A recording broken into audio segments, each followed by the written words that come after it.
칭기스칸 이야기 9번째 시간을 시작하도록 하겠습니다. 자, 오늘은요, 테무친이 마침내 칸에 등극하는, 칸에 추대받는 장면을 중심으로 이야기를 살펴보도록 하겠습니다.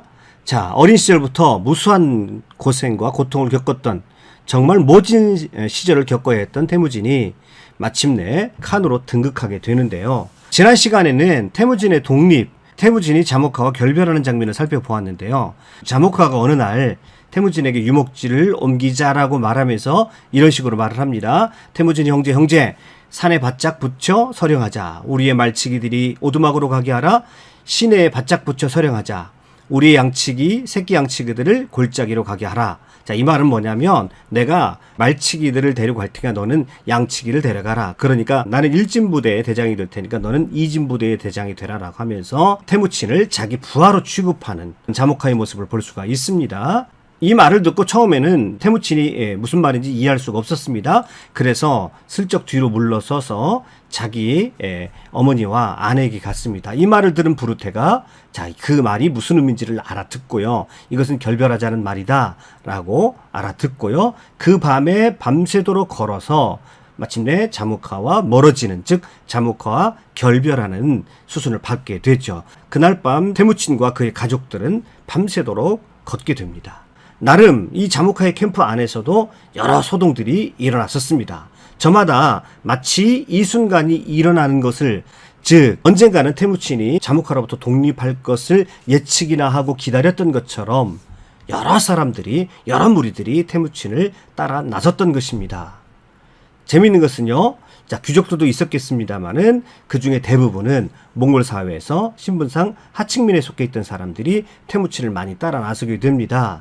그들은 태무친에게서 다른 리더들에게 볼 수 없었던 소망을 보았습니다. 태무친에게 그들의 삶을 맡겨놓고 꿈을 꾸어도 좋을 만큼 태무친은 뭔가 다른 것처럼 보였습니다. 그 역사적인 날 아침에, 자, 날이 밝아 보니까 수천 명의 사람들이 태무친을 따라 나섰던 것입니다. 그들은 그 길로 계속 갑니다. 자, 태무친과 그의 어머니 후엘론이 처음에 살기 위해서 숨어들었던 오난강 상류까지 그들은 함께 갑니다. 자, 지도를 보시죠. 오난강 상류 발원지에 그들은 먼저 도착을 합니다. 그리고 그들은 거기에서 진영을 추스린 후에 이내 태무친의 또 다른 은신처였던 푸르노스까지 다시 내려오게 됩니다. 10여 년 전에 태무친은 타르고타이족을 피해서 이곳에 와서 숨어 살면서 들짐승들을 잡아먹으면서 견뎌야 했던 바로 그곳입니다.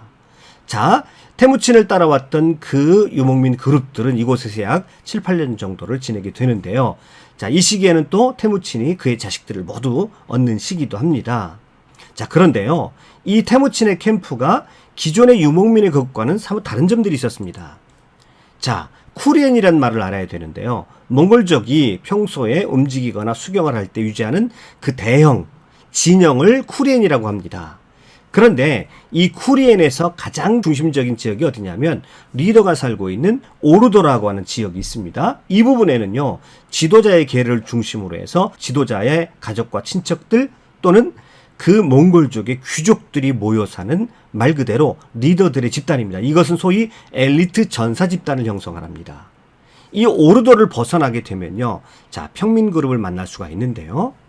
이 대개는 목동일을 합니다. 이들은 전사 집단이 아닙니다. 이들은 싸움을 하지 않습니다. 이들에게 무기가 지급되지 않습니다. 그러니까 자, 가장 핵심적인 집단이 오르도예요. 오르도와 이 평민 목동들과는 엄연히 신분적인 커다란 격차가 존재해 있었습니다. 그리고 그 바깥에 이제 숲속이나 또는 쿠리엔 진영에서 가장 멀리 떨어진 진영에 보면 대장장이나 자빌꾼 등의 노예 그룹들이 쿠리엔을 따라다녔던 것입니다. 그리고요, 그 바깥 지역에서는 또 말과 이제 가축들을 키우게 되는데 가축 중에서도 말이 제일 소중하죠. 자, 가축에서도 차이가 납니다. 말은 전투와 이동에 있어서 가장 중요하기 때문에 이 말은 귀족 집단의 직속으로 이 말을 기르고 관리를 합니다. 그 바깥으로 양, 염소, 소, 야크, 낙타와 같은 가축들을 이제 방목을 하면서 기르게 되는 것입니다. 자, 그러니 이 오르도로부터 멀어질수록 이 지도자와 혈연적으로 혈통적인 관계가 멀어지게 되고 철저하게 이 쿠리엔은요, 혈연 중심의 위계 질서를 가지고 있는 것을 볼 수가 있습니다. 이것이 전형적인 몽골 유목민의 쿠리엔 하나의 진영의 대체적인 모습들입니다. 자, 그런데요, 푸른 호수에서 당시에 수경하고 있었던 테무친의 쿠리에는요, 뭔가 조금 다른 모습을 하고 있었습니다. 이런 혈통적 위기 질서가 이미 그 그룹은 깨어져 있었는데요. 이것은요, 태무진이 어렸을 때부터 워낙 고생을 많이 해서 그 주변에 사람 한 사람 한 사람이 얼마나 큰 가치를 지니고 있는지를 그가 알았기 때문에 그 쿠리에는 이런 혈연적인 위기 질서와는 사뭇 다른 질서를 가지고 있었습니다. 자, 태무친의 쿠리엔입니다. 태무친의 계를 중심으로 해서 가장 가까이 있었던 사람이 누구냐면 보호로초와 젤메입니다. 이 보호로초와 젤메는 혈통적으로 보면 태무친하고는 관계가 없었죠. 그러니까 보호로초는 친구였고요. 젤메는 노예의 후손이었습니다. 자, 그런데 가장 가까이서 태무친을 섬기는 두 사람이, 이들은 공동 2인자라고 할 수 있겠는데 보호로초와 젤메였습니다. 그리고 그 바깥에 물론 이제 가족들의 캠프와 동생들의 캠프가 있었겠죠. 그리고 그 바깥에 평민 그룹인데, 자, 전통적인 몽골의 쿠리엔에서는 그들은 전사가 아니라 그냥 목동으로 존재하는데, 이들은요 모두가 다 무기를 가진 전사가 될 수가 있었습니다. 이것은 굉장히 큰 차이를 나타내는 겁니다. 이것은요 그들에게도 기회가 주어진다는 걸 의미합니다. 그들도 무기를 소지할 수 있었으며 그들도 전투에 참여해서 같이 약탈에 동참할 수 있었다. 이제 성공하게 되면 그들도 그들의 목, 그들의 재산이 생긴다라고 하는 것을 의미가 있는 것이죠. 그래서 하층민들이 태무진을 따라온다라는 것은 신분 상승의 기회를 갖는 것을 의미하고요. 재산을 가질 수 있는 기회를 의미하게 되는 것입니다. 그리고요, 오르도 안의 리더십도 기존의 리더하고 상당히 다른 면을 보여줍니다. 태무진은요, 특별한 것을 먹는 게 아니라 일반 병사들과 똑같이 음식을 먹습니다. 특별한 때가 아니면 그는 늘 일반 병사들이 입고 다니는, 평민들이나 입고 다니는 그런 누더기 가죽 옷을 입고 그들과 거의 동일한 생활을 했다라고 하는 것입니다. 그리고 이 구조 속에서 가만히 보게 되면요, 자, 누구든지 공을 세우게 되면 이 오르도에 들어가서 신분 상승할 수 있는 기회가 주어지는 그런 구조인 것을 볼 수가 있습니다. 어느 정도 태무친의 캠프가 안정되어진 후에 기존의 몽골 전통 귀족들 또는 태무친의 친척 귀족들이 찾아오게 됩니다. 자, 그들도 태무친의 쿠리엔에 동참을 하게 되는데, 그들 귀족이 이 캠프에 오게 되면요, 오르도에 들어가는 것이 아닙니다. 그냥 평민들과 같은 위치에 그들이 존재하게 되는 것입니다. 자, 그러니까 그들에게 특별 대접은 하지 않은 것입니다. 그러나 그들의 존재 자체를, 자, 그들의 귀족으로서의 권위를 아예 태무친은 무시한 것이 아니었습니다. 왜냐하면 그들은 정치적으로 쓸모가 있었기 때문이죠. 이 귀족들은요, 정치적인 머리를 쓸 줄 알았단 말이죠.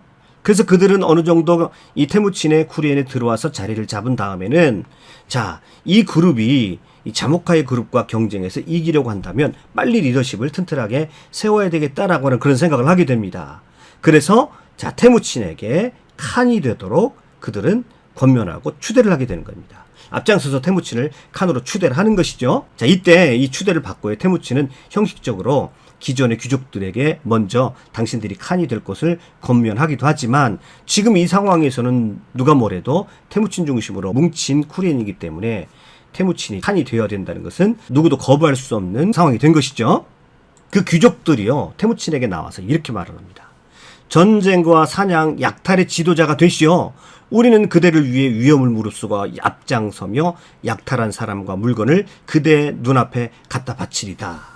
자, 이게 무슨 말이냐면, 원래 약탈을 하면 약탈한 물건의 10분의 1은 이제 리더에게 상납을 합니다. 지금 이 말은 그 약탈한 물건을 분배하는 일을 당신에게 철저히 검증받아서 하겠습니다. 그리고 당신에게 10분의 1을 철저하게 바치겠습니다. 자, 이렇게 말을 하는 것입니다. 그리고 태무친에게 충성을 다할 것을 이런 식으로 다짐합니다. 전쟁할 때 우리들이 당신의 명령을 듣지 않는다면 우리들의 검은 머리를 땅에 내던져 버려라.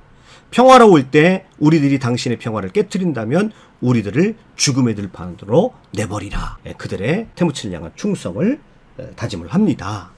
자, 그래서요, 이 귀족들의 추대로 태무친이 마침내, 자, 1189년 태무진의 나이 27에 마침내 키아트족을 중심으로 한 칸에 등극하게 됩니다. 이 새로운 그룹이 아직까지는 몽골 전체, 즉 몽골족 전체를 아우르는 그런 칸이 아직은 아닙니다만은, 지금 모여있는 자모카와 경쟁하는 키아트족을 중심으로 한 새로운 칸이 세워진 것이죠. 그리고 이 칸은 몽골족 전체를 아우르는 그런 새로운 칸이 되기를 바라는 염원이 이름 속에는 들어있습니다. 칭기스칸, 이 칭기스칸의 뜻이 뭐냐면 사해의 지배자, 모든 바다의 지배자입니다. 동서남북 바다가 있는 곳까지 지배할 군주, 궁극의 정복자. 자, 이런 뜻을 내포하고 있거든요. 이 이름을 태무친 본인이 지었는지 아니면 다른 사람에 의해서 지어졌는지는 모르겠지만 이 이름 자체가 아주 진취적이고 적극적인 뜻을 담고 있습니다. 즉 키아투족 그 자체의 칸으로 머무르는 것이 아니라 칭기스칸의 아버지 때부터 가지고 있었던 몽골 초원 전체를 통일하고자 하는 그 꿈을 다시 회복을 하고 이제는 그런 꿈을 꾸기 시작했다라고 하는 것이죠. 키아투족 중심으로 한 지도자이지만 앞으로 전체 몽골족, 나아가서 몽골 초원 전체를 통일하고 말겠다는 야망이 담겨져 있는 그런 이름이 바로 칭기스칸이다, 이렇게 말할 수가 있겠네요. 새로 탄생한 이 칭기스칸 칸은요, 최소한의 조직을 먼저 세웁니다. 그리고 각각의 능력에 따라서 분야를 나누어서 보직을 임명합니다. 이 그룹은요, 혈통이나 신분에 따라서 직분이 주어지는 게 아닙니다. 모두가 다 자신이 잘하는 분야를 맡아서 일할 뿐입니다. 그 하는 일들이 기능적으로 구분될 뿐이지 어떤 차별도 없었습니다. 마침내 칸에 오른 후에 태무친이 기본적인 조직을 다 갖추고 나서 이렇게 말을 합니다. 그대들은 천지가 힘을 더해주시고 가와여 자모카 형제를 떠나 나를 생각하여 동무하겠다고 온 자들, 영원히 복된 나의 동무들이다. 그래서 그대들을 각 방면에 임명했노라 라고 이렇게 말을 합니다. 자, 이 말이 뭔 말입니까? 너희들은 나의 동무여 친구이다. 자, 위계질서 또는 혈연관계로 너희들을 차별하지 않겠다. 너희들에게도 동일한 기회를 주겠다. 너희들은 모두가 다 각자 자기에게 맡은 일을 충실하게 되면 우리 모두는 한 형제이다라고 사기를 높여주는 말을 칭기스칸이 하게 됩니다. 그리고 젤메와 보르초에게 사람들을 이끌도록 2인자의 리더십을 그에게 부여하게 됩니다. 이 젤메와 보르초도 아까 말씀드렸던 대로 이 둘에게 지도부의 핵심을 맡겼다라고 하는 것은 대단히 혁신적인 성격을 가지고 있다라고 말씀드렸었죠. 신분이나 혈통이 아닌 능력 위주의 인재 등용을 천명한 것이죠. 자, 이와 같은 능력 위주의 인재 등용은 이 이후에 몽골 제국의 인사에 있어서 그 후에도 계속 이어지는 철칙과도 같은 그런 원칙이 되어지지요. 자신이 칸이 되었음을 케레티족 수장인 옹칸에게 사신을 보내어서 알립니다. 옹칸이 이렇게 대답을 합니다. 나의 아들인 태무친을 칸으로 뽑았다는 것은 아주 옳다. 너희들은 이 협의를 절대 와해시키지 말라. 그리고 오색깃을 절대로 찢지 말라라고 이렇게 말하면서 응원을 합니다. 옹칸의 입장에서는 자무카의 세력을 견제할 수 있는 태무친이 세워졌다라고 하는 것은 본래 옹칸이 의도했던 그런 구도였던 것이죠. 자, 그리고 친구인 자모카에게도 사신을 보내서 자기가 칸이 되었음을 알립니다. 자모카는 굉장히 기분이 나쁘죠. 그런데 자모카가 알칸과 코차르라는 사람을 딱 집어서 불쾌한 감정을 표현합니다. 이 알탄과 코차르는요, 자모카 밑에 있었던 자모카의 부하였다가 태무친의 캠프로 간 사람들입니다. 그러니까 자모카의 입장에서는 배신자들이죠. 이렇게 말합니다. 알탄과 코차르에게 일러라. 알탄과 코차르 너희들은 왜 태무친 형제의 옆구리를 찌르고 갈비를 찔러? 태무친 형제와 우리를 멀어지게 하는가? 왜 태무친 형제와 우리가 헤어지지 않고 함께 있을 때 태무친 형제를 칸으로 추대하지 않았는가? 이제 너희는 무슨 마음을 먹고 칸으로 추대하였는가? 이렇게 말합니다. 사실 그렇게 말하지만 이 말 속에는 굉장히 시기와 증오와 가시돋친 그런 말들이죠. 자, 알탄과 고차라 너희들이 얘기한 너희 자신들이 한 말을 지켜 형제의 마음을 편하게 하며 형제에게 훌륭하게 동무하여 주어라. 마지못해서 덕담을 이렇게 하게 된 것이죠. 이제 몽골 쪽은요, 크게 두 세력으로 나눠지게 되는데 둘의 경쟁은 피할 수 없어 보입니다. 그들의 관계는요, 자, 그들이 어렸을 때부터 3번이나 안다 의식을 맺은 사이기 때문에 서로 쉽게 그 안다를 깰 생각은 또 없어 보였습니다만, 그러나 세력구도 자체가 그들은 언젠가 꼭 한 번은 충돌해야 되는 그런 사이가 돼버린 것이죠. 자, 그렇게 살얼음판 같은 긴장이 유지되던 중에 마침내 이 둘 사이에 어떤 계기를 통해서 전쟁이 터지게 되는데요. 그것이 바로 그 유명한 13익 전투 또는 13쿠리엔 전투입니다. 태무친의 삶을 보면 아주 특이한 점이 있습니다. 그가 무엇인가를 좀 해보려고 하면 꼭 커다란 어려움이 거기에 파도처럼 밀려오게 됩니다. 그런데 더 신기한 것은 뭐냐면 태무친은요, 그 어려움을 통해서 꼭 한 단계 성장하고 더 나은 모습으로 발전해 가더라는 것이죠. 자, 이 순간도 마찬가지입니다. 태무친이 마침내 키아투족을 중심으로 칭기스칸이 되었습니다. 그런데 칭기스칸이 된 이후 1년 정도가 있을 때 새로운 도전이 다가왔는데 그것은 바로 그의 안다이자 라이벌인 자모카에게서부터 왔습니다. 아직까지는 자모카가 훨씬 더 세력이 단단하고 커 보이는 세력들이죠. 그런데요, 어느 날 자모카의 동생 다이차르가 사살당하는 사건이 발생하는데 이 다이차르가 키아트족에게 몰래 들어와가지고 아주 자기 눈에 좋아 보이는 말이 있었던 것 같습니다. 그래서 말을 탈취해가지고 도망을 가는데 주변 사람들이 전부 쭈삣쭈삣합니다. 왜냐하면 다이차르가 자모카의 동생이거든요.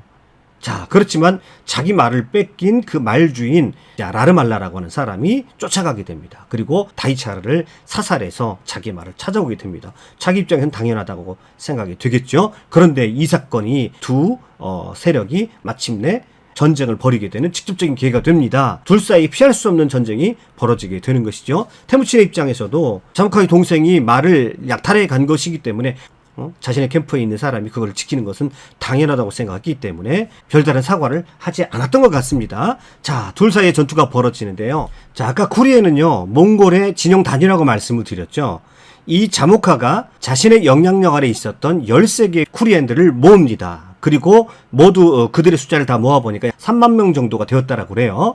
자, 그래서 13개의 쿠리엔과 3만 명의 군사를 이끌고 칭기스칸을 치러 옵니다. 자, 그 소식을 누군가를 통해서 정보를 빨리 듣습니다. 칭기스칸도요. 그래서 역시 그 13개의 쿠리엔과 대응하기 위해서 칭기스칸도 거의 비슷한 수의 쿠리엔을 조직을 합니다. 그러니까 13대 13으로 붙은 것이요. 근데 그 붙은 지역이 어디냐면 달란바주트 지역입니다. 그래서 이 전투를 달란바주트 전투다 또는 13쿠리엔 전투다 이렇게 부르게 됩니다. 그런데요, 이때까지만 해도 태무진은 아직도 새로운 전법, 즉 십진법 편제가 아직은 정립되지 않은 때였습니다. 그런 상태에서 자모카와 전통 방식으로, 즉 각각의 쿠리엔끼리 맞붙는 방식으로, 그러니까 1대1로 각각의 쿠리엔끼리 맞붙는 방식으로 전투를 벌이게 되는데, 이런 방식으로는요, 자모카를 이길 수가 없겠죠. 자모카는 이런 전투에 있어서는 당연히 최고였습니다. 그런 이런 방식으로 자신의 세력을 키워온 인물이기 때문에 그렇습니다. 자, 그렇지만 칭기스칸은 아직 이런 식의 대규모 전투에는 아직까지도 경험이 부족했던 것이죠. 이때 특별한 것은 뭐냐면 태무진 진영에서 중앙에서 싸웠던 1쿠리엔의 지휘관이 누구였냐면 여자였습니다. 태무친의 칭기스칸의 어머니 후엘론이었습니다. 이 후엘론이 친정 식구들의 전사와 자식들 그리고 그에 딸린 전사들을 묶어서 아주 전투를 벌였는데요.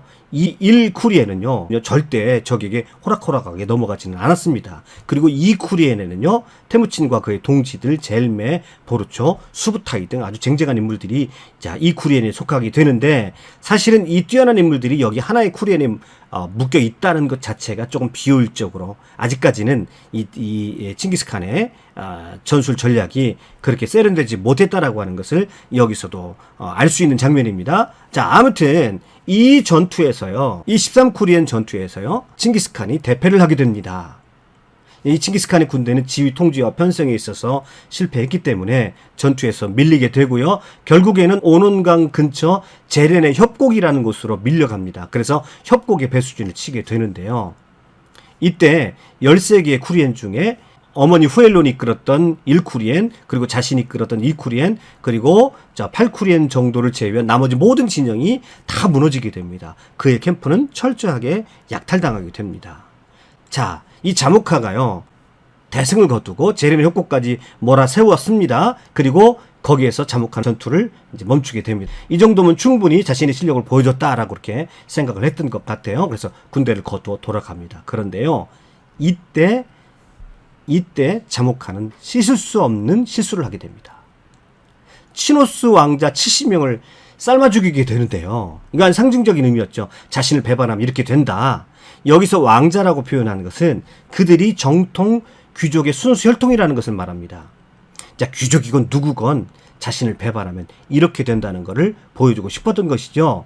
그런데 만약에 이 태무친이 없었다고 한다면, 칭기스칸이 없었다라고 한다면 이게 통할 수도 있었는데, 사람들은 이미 칭기스칸이 어떤 사람인지를 알고 있거든요. 그는 이렇게 잔인한 사람이 아니거든요. 이 자목하가 잔인한 모습을 보이면 보일수록 오히려 사람들은 누구를 떠올리게 되냐면 태무치는 그렇지 않을 텐데, 칭기스칸은 이렇게 하지 않았을 텐데 라고 하는 상상을 하게 되고요. 그들의 마음이 점점점 자목하로부터 자, 칭기스칸 쪽으로 옮겨오더라는 것입니다.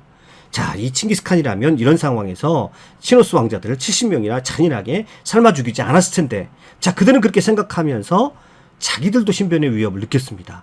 자기들도 언제 이렇게 죽을 줄 모르겠다라고 하는 그런 두려움에 사로잡힌 것입니다. 이 몽골 초원의 유목민들은요, 그들은 늘 죽음의 경계선상에서 늘 사는 사람들이기 때문에 이 생존 욕구가 굉장히 강한데, 그 생존 욕구를 위협받았을 때는 언제든지 배반할 수 있는 그런 사람들이거든요. 바로 그들은 자목하에게 있었다가는 그들은 언제 죽을지 모르겠다라고 하는 그런 위협을 느낀 것입니다. 그래서 그 전투가 끝났어요. 근데 전투가 끝난 다음에 한둘씩 여러 부족들이 태무친으로 자, 칭기스칸에게 넘어가는 것입니다. 자목하를 향한 반발심이 일어났던 것이죠.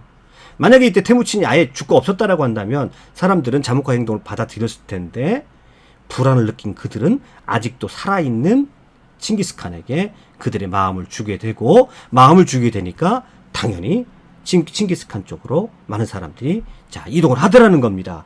자, 여기서요, 이상하게도 전투에서는 졌는데 자목하의 그 무자비함에 불안을 느낀 많은 부족들이 오히려 전투에 진 칭기스칸 편으로 귀해버리는, 적지 않은 사람들이 오히려 칭기스칸 쪽으로 넘어오는 것을 또 보여주게 됩니다.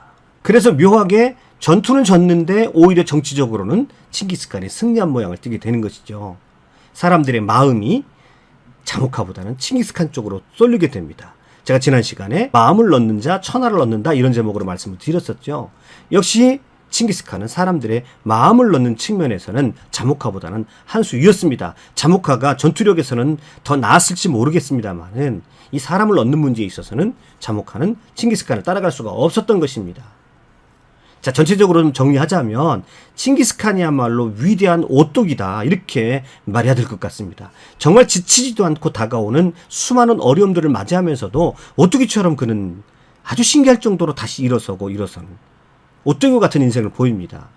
자, 그가 앞으로 대제국의 진정한 칸이 되기까지는 얼마나 많은 고난을 또 겪어내야 하는지 모릅니다. 분명한 것은요, 고난과 역경은 조금씩 그를 더 큰 인물로, 더 위대한 인물로 만들어가고 있는 자극제에 불과했다라는 것입니다. 자, 혹시 오늘 여러분의 삶에도 버거운 도전과 고통이 있으신가요?